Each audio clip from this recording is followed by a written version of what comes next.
Қазақ даласының сүйем жері қадірлі, қасиетті. Ал ұлтқа ұран, ұрпаққа мұра болған осынау қастерлі жерді көздің қарашығындай сақтау әркімге міндет. Бұл тұрғыда Қазақстан Республикасы Ауыл шаруашылығы министрлігі жер ресурстарын басқару комитетіне қарасты жерлерге зерттеп қарау жұмыстарын жүргізу мемлекеттік институты республикалық мемлекеттік кәсіпорны табанды еңбек етіп келеді. Аталмыш мекеме 2023 жылдың 1 қыркүйегінде үкіметтің нөмірі 790 қаулысы негізінде құрылған.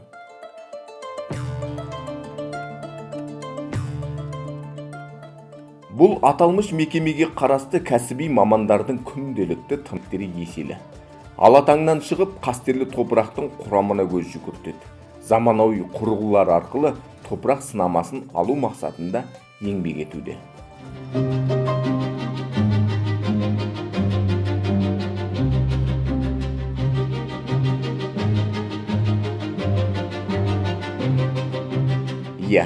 Түптеп келгенде елдің азық-түлік қауіпсіздігі, қойманың қоңды болуы құнарлы топыраққа тәуелді десек, топырақтың сапалық жай-күйін талдау осынау мамандардың қолында. Демек, дәл қазір институт мамандары топырақ сынамасын алып, топырақ зерттеулер жасау мақсатында арнайы сынама орталығына жол тартты.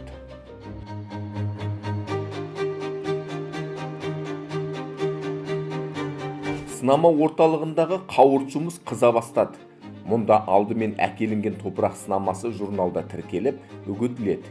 Биоматериалдың зертханалық нөмірі қойылып, қорапшаға салынады. Кейіннен кептіріледі. Осыдан кейін үлгі қолданыстағы мемлекеттік стандартқа сәйкес талдауға жіберіледі.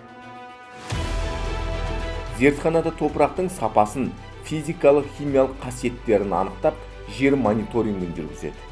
Сондай-ақ топырақтың ауыр металдармен және мұнай өнімдерімен ластануын анықтау мақсатында оған аналитикалық зерттеулер жасалады.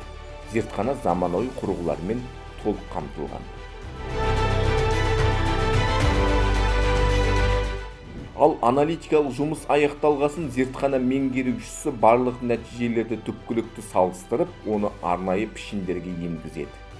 Сынақтардың соңғы нәтижелері тапсырыс берушіге нәтижелер журналына қол қою арқылы беріледі. Республика бойынша ауыл шаруашылығы мақсатындағы ең маңызды жерлердің көлемі 116-да 6 миллион гектар немесе жалпы жер көлемінің 42-де 7%-ын құрайды. Аталмыш мекеме биыл 6 миллион гектар жердің топырағын, 7 миллион гектар жерде геоботаникалық зерттеулер жүргізу мақсатында еңбек етуде. Ал келесі жылы 6 миллион 650 мың гектар жердің топырағын зерттеп, 7 миллион 500 мың гектарға геоботаникалық талдау жұмыстарын жүргізуді жоспарлап отыр. Қорытындысында барлық зерттеу учаскелері үшін электронды карталар жасақталады. Зерттеу институтының басты мақсаты жерлерге мониторинг жасап, топырақ және геоботаникалық зерделеу жүргізу. Ал олардың негізінде цифрлық ауыл шаруашылығы карталарының жасақталады.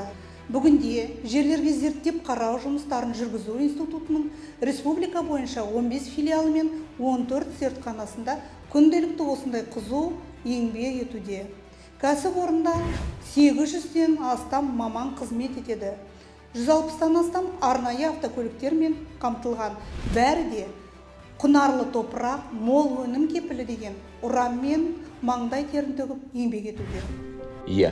Мекеме басшысының пікірін тереңірек талдасақ, институт бекітілген ережеге сәйкес жерлердің сапасын есепке алып, олардың экономикалық бағалауын, мониторингін жүргізеді. Топырақ геоботаникалық агрохимиялық зерттеулермен топырақтың бонитетін айқындап, жер учаскесінің сапалық жай-күйі туралы мәліметтерді, электронды топырақ және геоботаникалық карталарды құру жұмыстарын жүзеге асырады.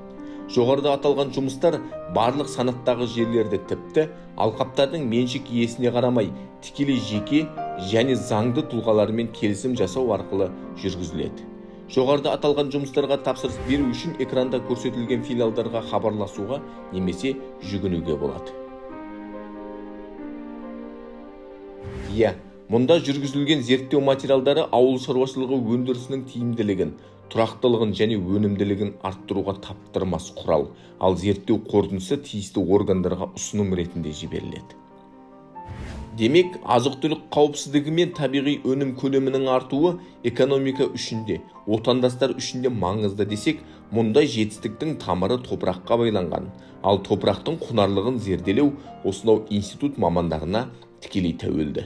Ендеше, ен байлықтың бастауы қара жердің қасиетін арттыру жолында табан етін тіле еңбек етіп жүрген мамандар еңбегі қашанда еселі.